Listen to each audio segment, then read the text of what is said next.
There's a particular hill in Snowdonia, which is the only bit with signal, and we used to call it Bad News Hill, because that's where That's where you went, yeah.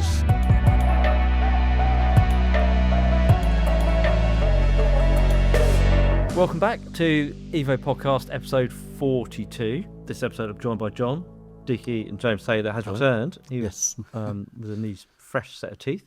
Been it to the dentist. It's very expensive. Yeah, aren't they always? We thought this episode we're going to touch on close shaves that these guys have had. That sounds so wrong. Well, we'll find out how wrong it is. Yeah, we've been doing this for quite a while, so we thought it's not all smooth running. So, John, do you want to kick us off with, not because you've been doing this the longest and therefore you've had the most, but you've been doing this the longest and you've had the most. Well, yeah, the magazine always looks nice and polished, doesn't it? Yes. And, you never get to see some of the dramas behind the scenes, and that's been the case. So yeah, you don't get to see Aston's uncropped photos. He'll love that, won't he? Yeah. So yeah, I remember we always used to do our testing at Millbrook. Millbrook, and let's start from the top. Lad. You can cut that bit out, can't we? So yeah, back in the day. Yeah, Millbrook. We used to spend a lot of time Sure. there. Yeah, we did. Not Myra. Do a lot of testing, and it was a very wet day, and we were testing some middle sort of market saloon cars, one of which was a Nissan Maxima with a V6 engine.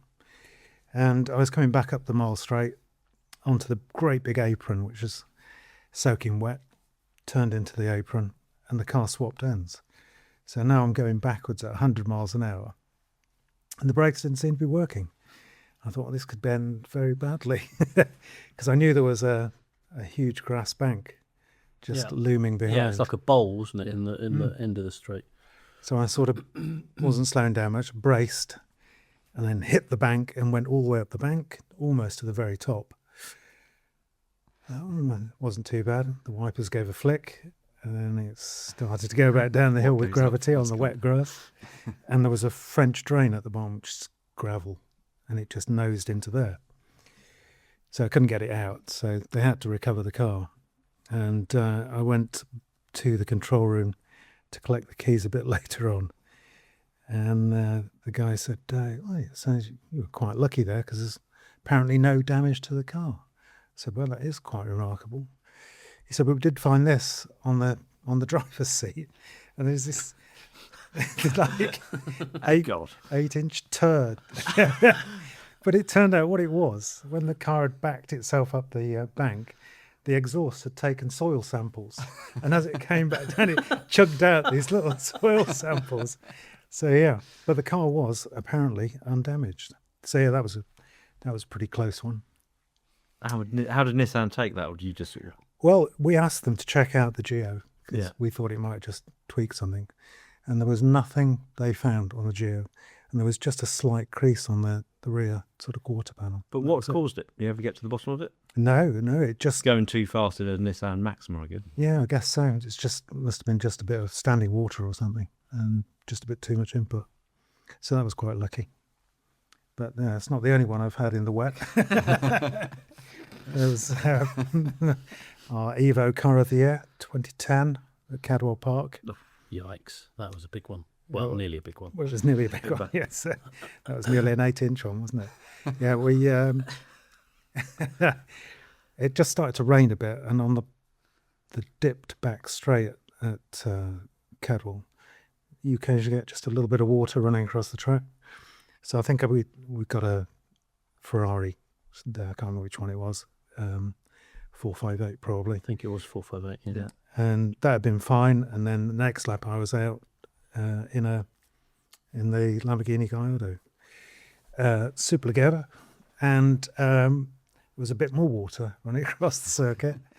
I thought I'd be fine, and I hit the water, and the car instantly swapped sideways, 90 degrees to the circuit, on the grass, with the Armco whizzing past, and it seemed to go on forever. You know, like in Tom and Jerry cartoons, where the same lamp standard and door goes past many times. That's what it was like when we were going up the other side of the hill, still on the grass, still sideways. It's like a scene out of Airplane with a plane going past all the gates. Yeah, and it just went on and on. I looked out the window and I could see the marshal's post starting to loom. I thought, this could end up very badly now. I had all this luck. But then the topography changed slightly. There was a little lump, and the front of the car turned round, went past the marshal's post and crossed the road and came to a halt. So it was like, that was very lucky. And then the photographer was on the radio. Yeah, you just do it again. Yeah, But, well, one more with the lights on. I didn't get that. So yeah, and again, there wasn't that much damage. There was lots of, as the evidence is always, the grass in the rims. Yeah, or between the wheel rim and the tyre. Yeah, yes. So yeah, it had a bit of a sort of beard of grass, and I think some little bits of the carbon diffuser had disappeared as well. But yeah, that carried on, did the rest of the test. I think he came second to last. That's Had coincidental. no bearing. Yeah. The two weren't connected, I don't think. Come on, Dickie, finish your tea. It's actually, blimey. If you think back to performance car days, we were doing a all-wheel drive test. So that was R33 Skyline, wasn't it? When they first brought those to the UK, we had a Quattro 20 valve, Integrale Evo, and an Escort Cosworth. Yeah. Little turbo Escort Cosworth, wasn't it? Yeah, I think that was my long-termer.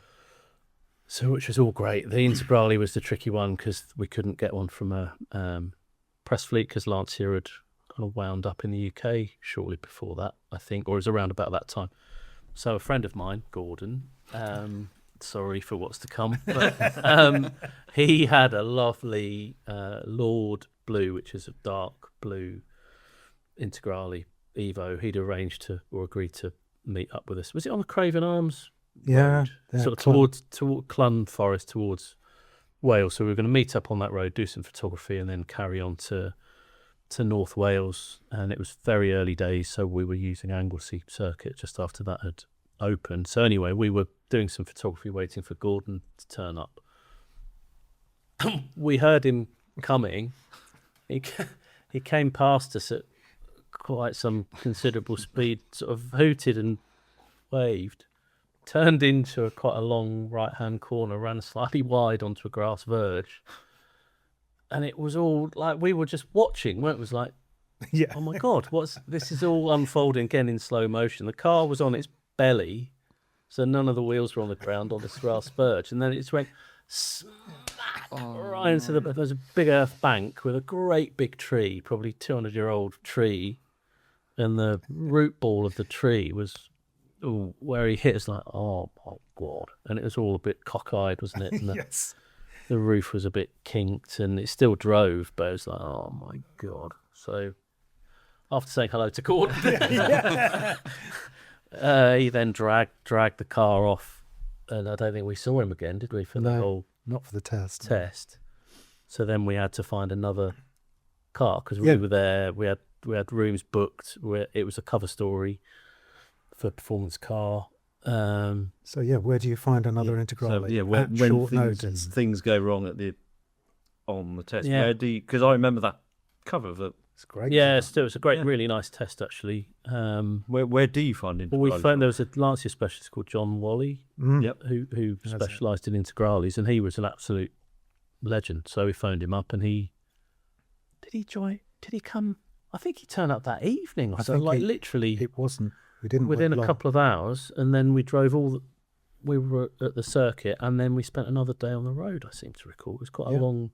Yeah. Quite a long test. So yeah, we went from having no test, or a test in tatters, and then arguably it was better because it was a bright yellow car, it was. so it looked better in the photos. But yeah, I often wonder what happened to the Blue one. the dark blue one. I suspect it's still in circulation somewhere. Yeah, probably. maybe look up the registration quietly later. But yeah, it does happen sometimes. It does, doesn't it? Well, the sort of you got everything meticulously planned, and back in the day, more so, sound really old farts now. pre-mobile phones and planning and stuff. Yeah. So there must have been a few. Well, there was a few couple of early days of Evo, but without picking on you, John. Even before then, what was it? Well, even performance car days, it was the same thing, isn't it? Everything has to be prepared beforehand, and everyone sticks to it. Yeah. And then if something drops out, And that's why we have the rule you're always responsible for the car behind, because no mobile phone. So if you get split up, you don't get the photography that day. Yeah. So yeah, it's all. Yeah. Yeah, because before sat nav as well, so quite often you wouldn't know where on earth you were. So if you'd be following the person that knew where they were going. So we still have that. We still try and have that rule. Yeah. it's normally a Don't photographer. we? It has the benefit of upping your skills slightly because you have to keep up with everybody. But that's not the case anymore. Obviously, the driver responsibly and within Yeah. the limits. The days of driving with the Philips Navigator on your lap to try and work out which tiny Welsh village you've just driven through. Yeah. Yeah. I don't know how we. I don't know how we did it. I think but our we did. brains have evolved to not know how to do that anymore. haven't they? De-evolved. De-evolved, yeah. Yeah, because it's still, even with everything, the technology today, still drops out the last minute, doesn't it? Or you end up Yeah. with a, Well, the classic is Aston. So Aston, I've dropped a pin, Yeah. and then you realise you've got no phone signal. He tears off at like 300 miles an hour, and everyone's like, And then in the WhatsApp group, where are you all? I'm still trying to download the pin. So yeah, it still happens. Doesn't it? It's still, because you had it with, was it 911 Dakar? Yes. You turn yeah, up on a that's right. perfectly planned. Yeah, a to a couple road of years you ago. couldn't And drive down. at this point, I have not fully admitted my own responsibility for this, which was Is this a full disclosure moment now? well, we were doing a feature in Austria. It was two features in one because we were actually going to the KTM factory at Graz, but on the way we were going to shoot this adventure drive in the then new 911 Dakar. And I'd got as far as choosing a road in Austria, which looked beautiful. It was going to be an amazing shoot. What I hadn't done and realised when I arrived was realised it's closed over winter and it wasn't due to open for spring for another 3 days. We were 3 days early before it opened again. I've possibly not mentioned that bit before. So Aston and I pulled up to the barrier, which was down, and it was like this sort of beautiful screensaver the other side of the barrier, this perfect, tantalising road, completely empty. And the barrier the other side was open, and we thought, should we just drive through the exit? But there were cameras and things, and just thought, what do we do? And we were trying to look, where else can we go? But the nearest place, the next best place would have been a good few hours drive, and it would have put an extra day on the sheet. And we were looking through Google Maps and thought, well, it's an off-road car, and if we do a bit of sort of green laning, I think this is technically the public road if we go this way. And we sort of went through this kind of Sound of Music kind of landscape, went across this little wooden bridge, across this little stream. Wow! So you really did just Yeah, we really totally did. off piste. Yeah, we went through the woods, and then we sort of backtracked and ended up kind of in this amazing forest trail parallel to the road we couldn't drive on. And it actually made the shoot. It made the feature because it made a virtue of the fact the car could go off-road. yes. Yeah, and do exactly. it. Yeah. And yeah, we ended in this amazing kind of snowy mountain place, which is really cool. But yeah, it was initially down to my ineptitude at checking which dates the road was open. I think Harry fluked that sort of job, didn't he? Took the 340R with Gus to Clausen Park, Yeah. and they'd literally opened the road that morning when Oh, they turned wow. up. So they Yeah. just run a plough. So a few hours earlier, there'd have been... Yeah, but they'd stuck. run a plough all the way to the top, but the snow was probably 10 Yeah. feet deep at the side of the road, so they got amazing shots of the car, and no one was on it because everyone presumably assumed it was still closed, but that absolutely definitely wasn't planned. It was just lucky. Yeah, the best ones are often not planned, although when you do lots of planning, Mm. it can take a Well- while for the best ones to actually happen. Yeah. Well, And yeah. yes. Yeah, we sort of we took a punt or took advice from somebody. We went to do the 200 mile an hour on the autobahn. Oh, feature. yeah. I don't know I if you remember reading that story, yeah. Yeah, wasn't as much fun as it read because we got there and somebody had said it's this particular bit of autobahn you need, but you need to get up early to beat the trucks. So I can't remember what we had a bi-turbo, bi-engine, bi-motoring MTM MTM. We had a Zonda. TT, wasn't it? We had a Zonda. We had TVR Tuscan. Was there an Elise, like a modified... Yeah, there was a Elise? modified V6 Yeah, what was that turbo called? release. Edo. That rings a bell. There was a roof. and there was a rough. Yeah, so the rough was delivered the night before, and we said, will it do over 200 miles an hour? A lowest rift. Yeah, of course it will. Down just near our factory, we did 214 miles an hour last night. So, and we're thinking, gosh, I hope we're on the right roads to do that again. And we weren't. We got up at 3 a.m. We went to this autobahn, and it was full of trucks. So we had to quickly regroup, drove a couple of hours across, and ended up, I think it was the A8 down to Ingolstadt. Yeah. But by that time, of course, morning traffic. So we ended up stuck in a burger place at the side in the services for 8 or 9 hours, waiting for the traffic running on about to die 4 down. hours sleep or something. Yeah, so all knackered and eating terrible food. And then Perfect prep for trying to do 200 miles an hour. yeah, absolutely. But as soon as all the traffic died down, I took the rough out and it did 201 miles an hour. That's enough. Yeah, next car. I think Jethro went out in the MTM, did 203, 204. That must have been Just quite a brave literally car to do that. 2 junctions, and that was it. That was the fastest car there. Right. Left the Zonda for dead. Because it had 600 and something horsepower, didn't it? Yeah, it was mad. No, it was 700. Really? Yeah, it Wow, was 700 horsepower. blimey. And then the last car we did was the TVR Tuscan, which they claimed would do 200 miles an hour. I think David Viv had been out to try and do it earlier, and their front splitter had fallen off. Yeah. And Active aero. Yeah. And so they got away with it activated. on that, in that instance. So it was the last car, so we put the gear on. Everybody else went off towards the hotel. And Colin Goodwin and I went down the road in this car, this Tuscan. And it was pretty obvious quite soon that it wasn't going to do 200 miles Tuscan an Air, hour. wasn't it? Yeah, So it's it's like Tuscan. was it 400 horsepower supposed to be? Yeah, it needed more than that. So this thing got to about, on the gearing, it got to, I think it needed to go 180 miles an hour. And it clearly was geared for that, so it was never going to do 200. But the thing was shaking itself. It's like heterodyne funk going on. You could hardly see where we were going. So yeah, it didn't make 200 miles an hour, but neither did the Zonda. Right. Okay. Andy Wallace, our friend, was there on that test with Yeah, it was just shy, wasn't it? Rog. He's done 200 miles an hour a few times in his life. He knew, yeah, before he'd manage it. If anybody could, he was going to manage it. But the exhausts were almost blue, Wow. like straw coloured, because they had had their foot down flat out for so many kilometres, and it still wouldn't quite squeak over 200. Any particular reason why? Do they know? Did What? they look into it, or Well, Andy, I think Andy's partner at the time was working as an aerodynamicist at one of the Formula One teams. So he must have rung her up and asked her for a bit of advice, because they trimmed the rear spoiler to see if that made any difference, and it didn't. So Folding the mirrors in.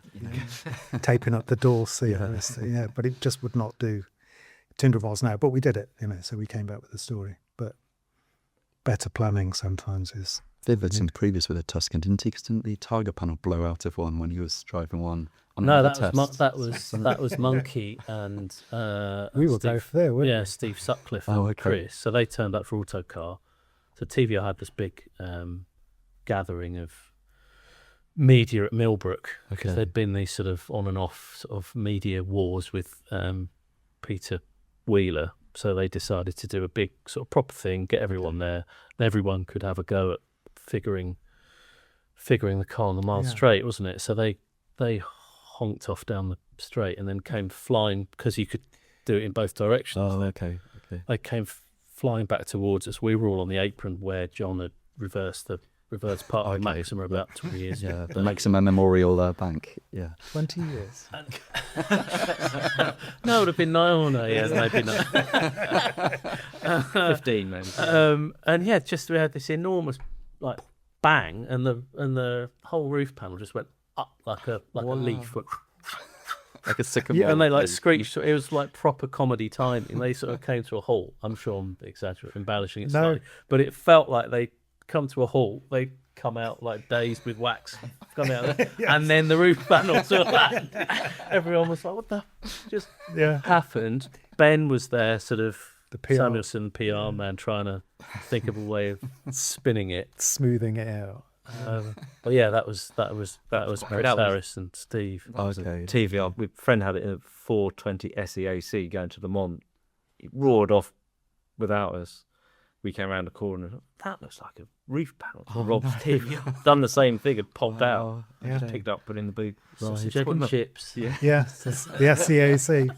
So yeah, I had the same thing at Millbrook. Turbo Technics, I think it was an Escort RS, front-wheel drive jobbie, which had, it wasn't Turbo Technics, it was Super Chips. And it was the guy's wife's car, the owner of Super Chips, who came up in the podcast with Julian from Race Logic. So I'm going around the bowl, Millbrook, doing the max speed, and pop, the sunroof disappeared out, and it's glass sunroof. Yeah. And I thought, if I'm taking the car back with no roof, I've got to bring back a handful of broken bits of glass. So I said to the guys in control, is it okay if I have a look for the sunroof?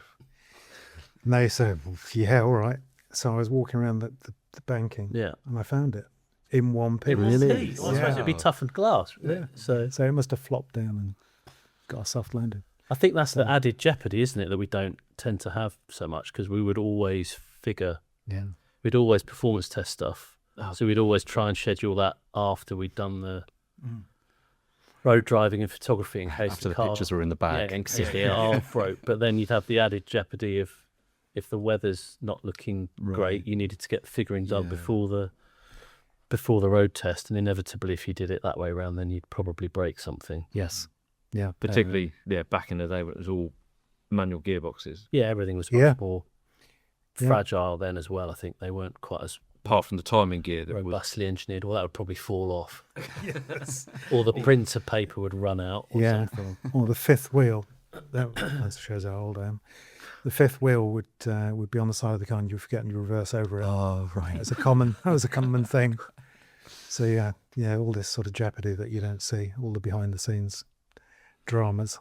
Yeah, the last minute dramas, which James pointed out earlier, of one of the car of the years 3 weeks before it was due to happen. Yeah. Moved countries, which That's was right. Yeah. Well, it was ridiculous because all the cars just started falling out, didn't they? Individually, it was just like this domino effect of really sorry, but well, it's all right. We've still got 8 cars or 9. Then it got down 7 to cars, 6 cars, isn't it? 5 cars. Yeah, got below 6. And that's not really a car of the year test. Yeah, but that was just a test.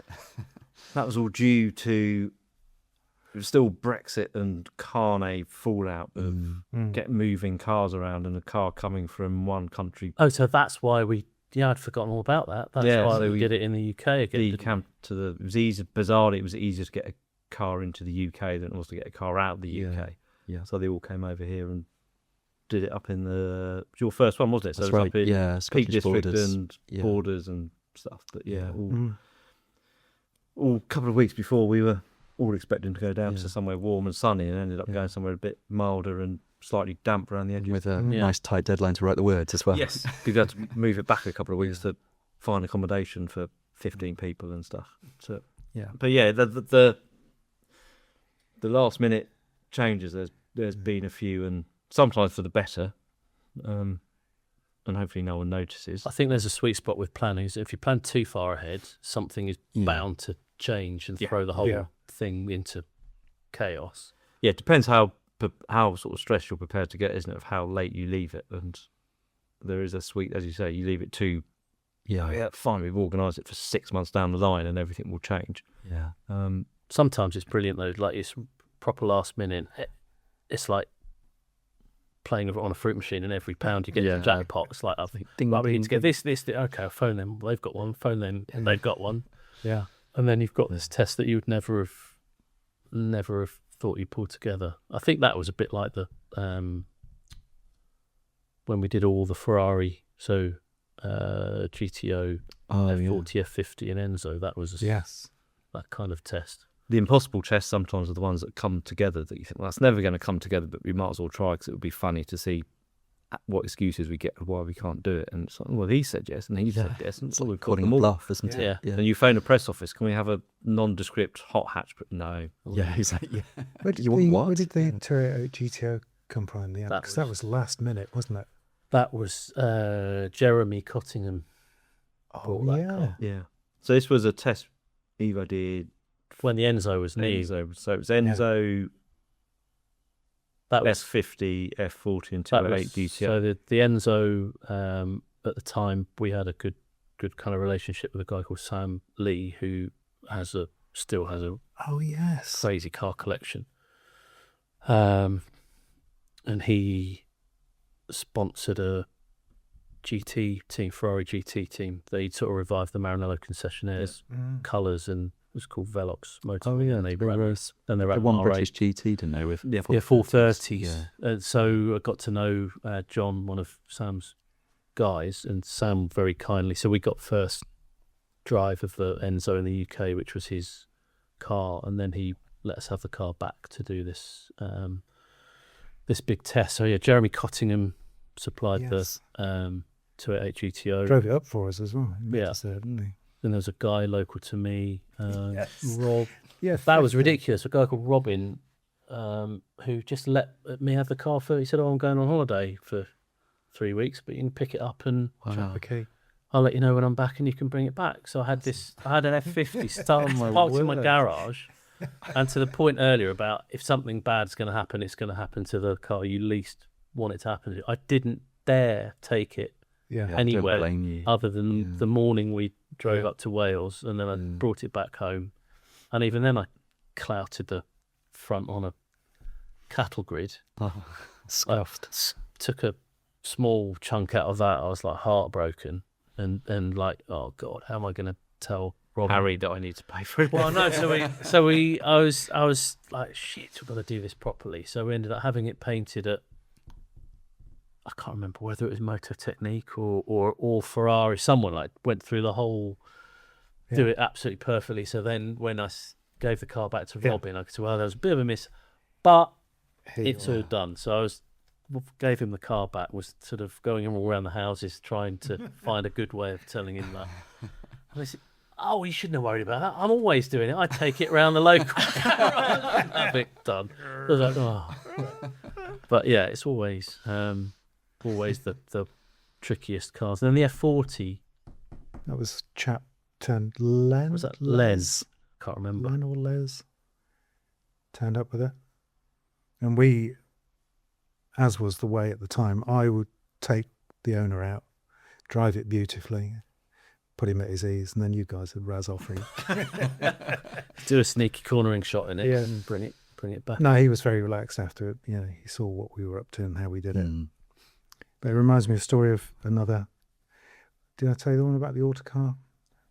Very first handling day, Oh yeah. Castle Combe.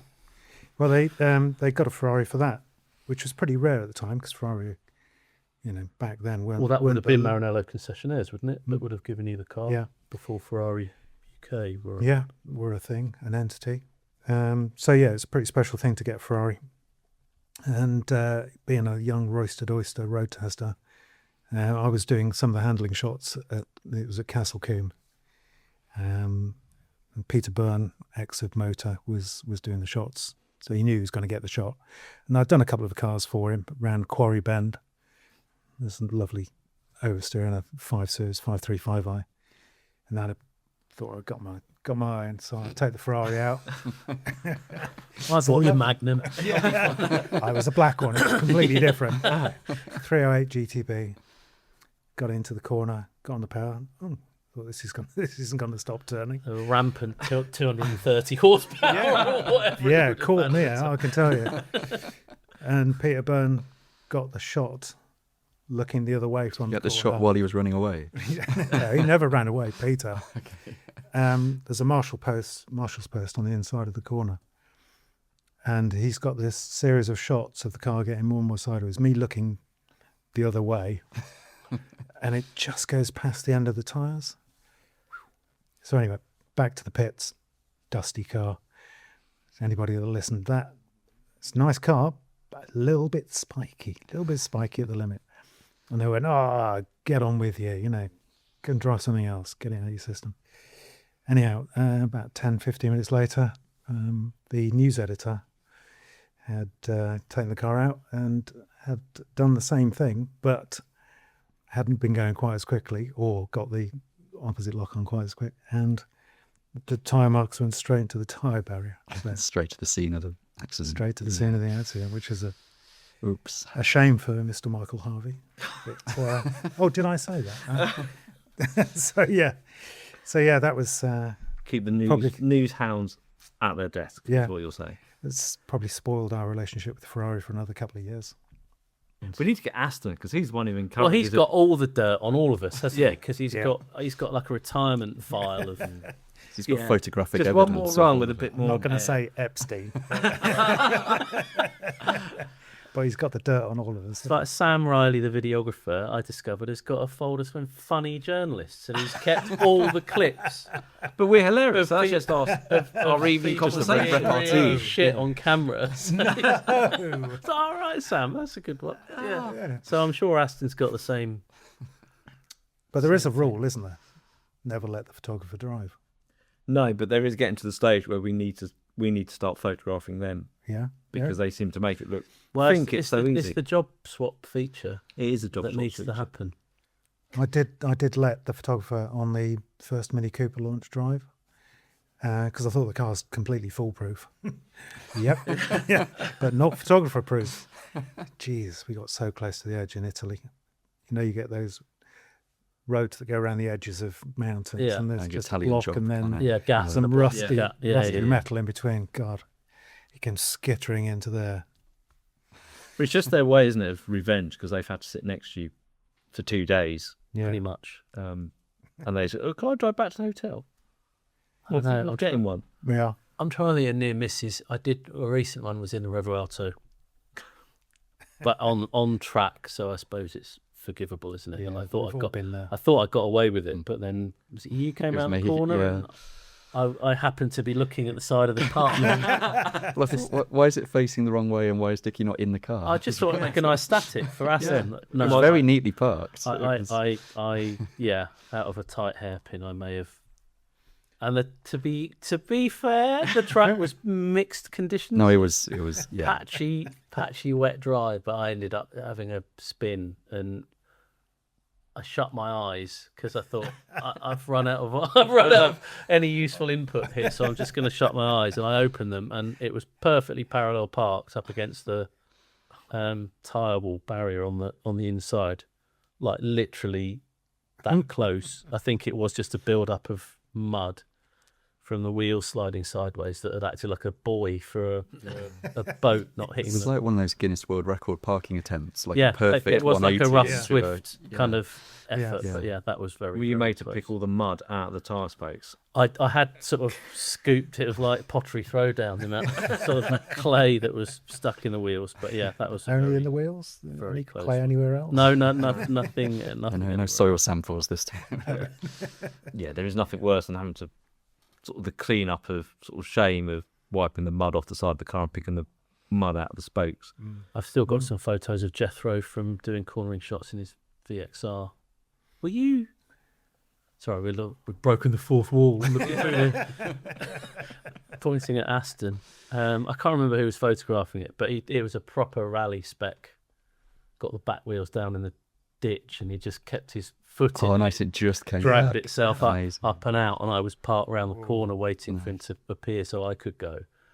And you could just see from the body language of the car and him, and he got out and he was in hysterics, like crying like Jethro does. But there was mud and grass plugged all the way around. It's like a frilly sort of on the rear wheels. Another close one. And one that you could get away with, and it's a jet wash job is fine, isn't it? Yeah. Jet washer maybe picking out the mud. It's always when it's raining, though, isn't it? You always put a bit of a full jet wash in a car in the rain to get the mud off it and Big get the. clods of earth falling Yeah. from underneath. Before you do one side of it, you think, I've got away with it, and then you look underneath and think, oh, right, I need to get underneath and pull all the mud out of it.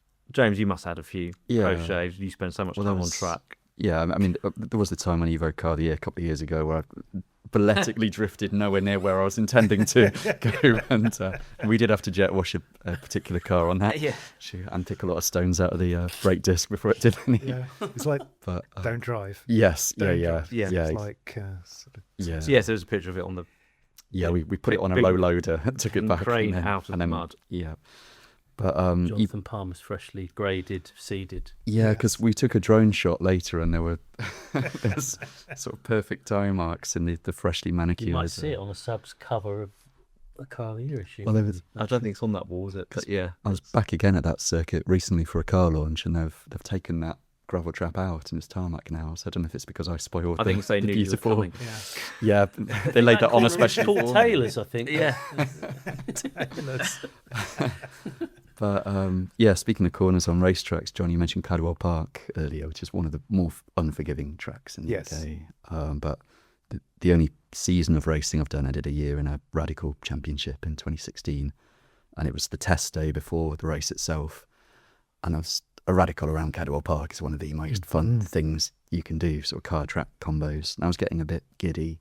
And after the mountain where the car goes light and sort of goes up on one wheel or takes off slightly, there's this really fast sort of right-left chicane just afterwards. Forgotten the name of it.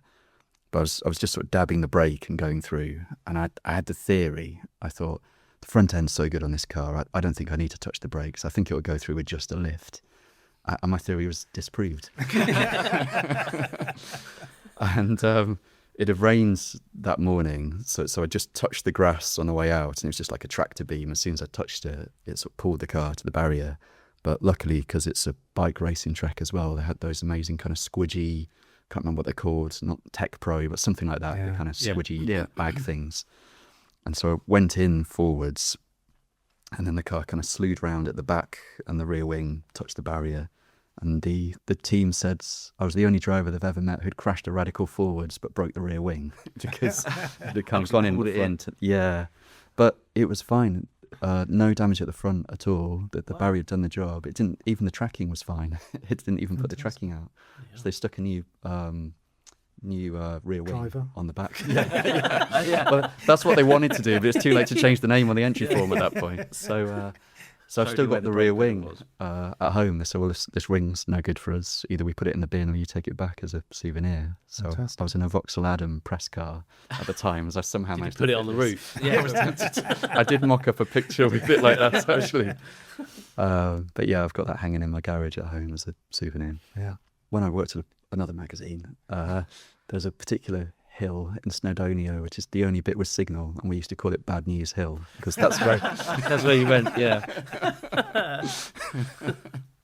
It was 2018 car of the year, wasn't it? Which was, we were quite fortunate that the delivery company that bought said car, the delivery driver was staying with his brother who lived not too far away. So when said car ended up off the road, we were able to phone him up and say, "You come." He knew exactly where we were and how to get it back on the road from where it was. Was this the Alpine? This was the Alpine, yeah. Well, that was so weird, wasn't it? Because we heard the driver had had an off. We're like, I don't know, can't see any evidence of it, and it had slipped under the barbed wire, hadn't it? Gone under, so it come out down out of a right, bank.